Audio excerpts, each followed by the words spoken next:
सनातन हिंदू धर्मात गुरुतत्वाला अत्यंत महत्त्वाचे स्थान आहे. भगवान दत्तात्रेय हे गुरुतत्वाचे मूर्त स्वरूप मानले जाते.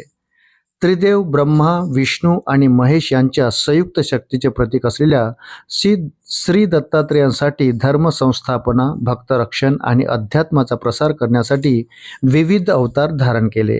या अवतारांमध्ये सर्वप्रथम पूर्णावतार म्हणून पूजनीय असलेले नाव म्हणजे श्रीपाद श्री वल्लभ.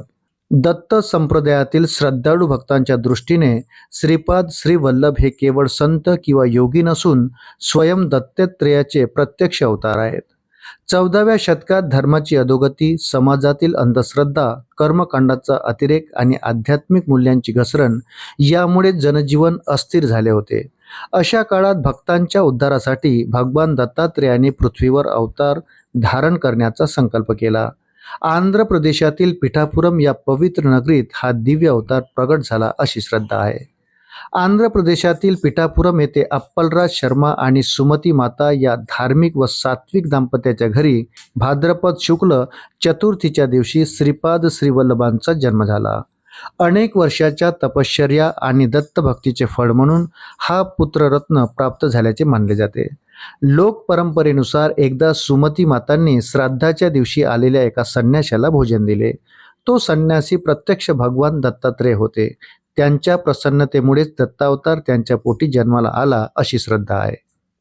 लहान वयापासूनच श्रीपाद श्री वल्लभ यांच्यात असामान्य तेज, विलक्षण बुद्धिमत्ता आणि आध्यात्मिक सामर्थ्य दिसून येत होते. वयाच्या अल्पावधीतच त्यांनी वेद, उपनिषदे आणि शास्त्रांचे ज्ञान प्राप्त केले. त्यांच्या वाणीमध्ये असाधारण प्रभाव होता. असे सांगितले जाते की त्यांच्या 2 भावांना शारीरिक व्यंग होते. श्रीपादांनी आपल्या कृपादृष्टीने त्यांना पूर्णतः निरोगी केले. अशा अनेक चमत्कारांमुळे लोक त्यांना दैवी पुरुष मानू लागले.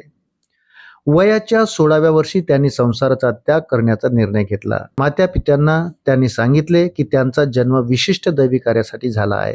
त्यानंतर त्यांनी संन्यास स्वीकारून भारतभर तीर्थयात्रा सुरू केली. या प्रवासादरम्यान त्यांनी अनेक साधू, संत, विद्वान आणि सामान्य जणांना अध्यात्माचा मार्ग दाखविला. जात, पंथ, भाषा किंवा सामाजिक स्तर यापेक्षा भक्ती आणि सदाचार यांनाच त्यांनी अधिक महत्त्व दिले. श्रीपाद श्री वल्लभ यांच्या जीवनातील सर्वात महत्त्वाचा कालखंड कुरवपूर येथे व्यतीत झाला. कृष्णा नदीच्या पात्रातील हे पवित्र क्षेत्र आजही दत्तभक्तांसाठी अत्यंत श्रद्धास्थान आहे. कुरवपूर येथे त्यांनी अनेक वर्षे वास्तव्य करून भक्तांना मार्गदर्शन केले. अनेक रोगी, दुःखी आणि संकटग्रस्त लोक त्यांच्या आश्रयाला येत असत.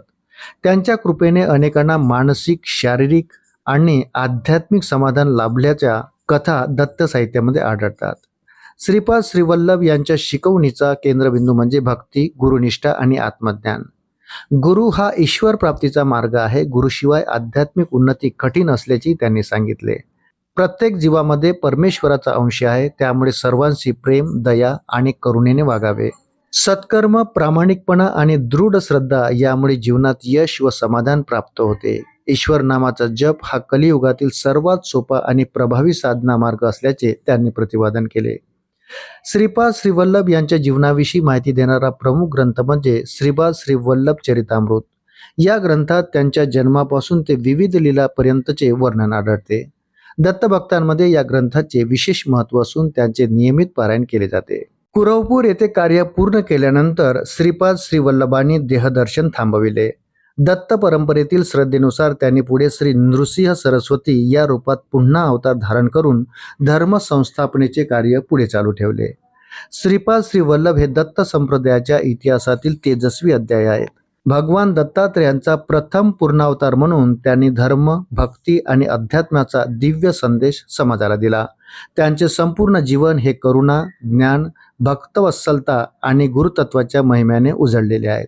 म्हणूनच दत्त भक्तांच्या हृदयात आजही एकच जयघोष घुमतो, दिगंबरा दिगंबरा श्रीपाद वल्लभ दिगंबरा. मित्रांनो, व्हिडिओ जर आवडला असेल तर व्हिडिओला लाईक करा आणि आपण जर माझ्या चॅनलवर नवीन असाल तर कृपया चॅनलला सबस्क्राईब करायला विसरू नका. भेटूया पुन्हा अशाच महत्त्वपूर्ण माहितीसोबत. तोपर्यंत धन्यवाद.